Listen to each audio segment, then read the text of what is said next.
বন্ধুরা, আজকে আমি রাত্রে রান্না করছি এঁচোড়ের তরকারি। এটা তোমাদেরকে প্রথম থেকে দেখাতে পারলাম না, কারণ খুব অসুবিধে হয়। ক্যামেরা ধরার তো এখন কেউ নেই, মা এখনও আসেনি, মায়ের কাছে রয়েছে, একটু পরে আসবে। তো আমি ততক্ষণে বসিয়ে দিই। এইরকম কষাচ্ছি এঁচোড়টা। তো রাত্রে এঁচোড়ের তরকারি আর রুটি আর ডাল আছে, আমি ভাত খাবো, ডাল ভাত এঁচোড়ের তরকারি।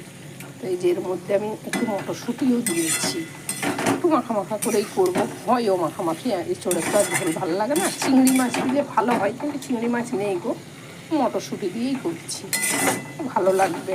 তেমন কিছু লাগবে না, কারণ কি রোজ কী রান্না করবো রাত্রে খুব চিন্তা হয়। তো এঁচোড়টা একটু করলে ভালোই হয়, রুটি দিয়ে ছেলে ভালোবাসে খেতে এঁচোড়টা।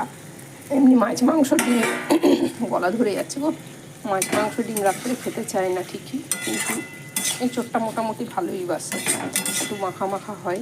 একটু ঢেকে দেবো, এবার হয়ে যাক, তারপরে একটুখানি গরম মশলা দিয়ে আমি নামিয়ে দেবো।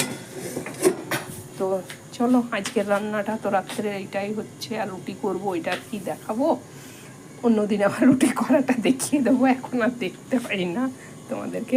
চলো, রেখে দিচ্ছি।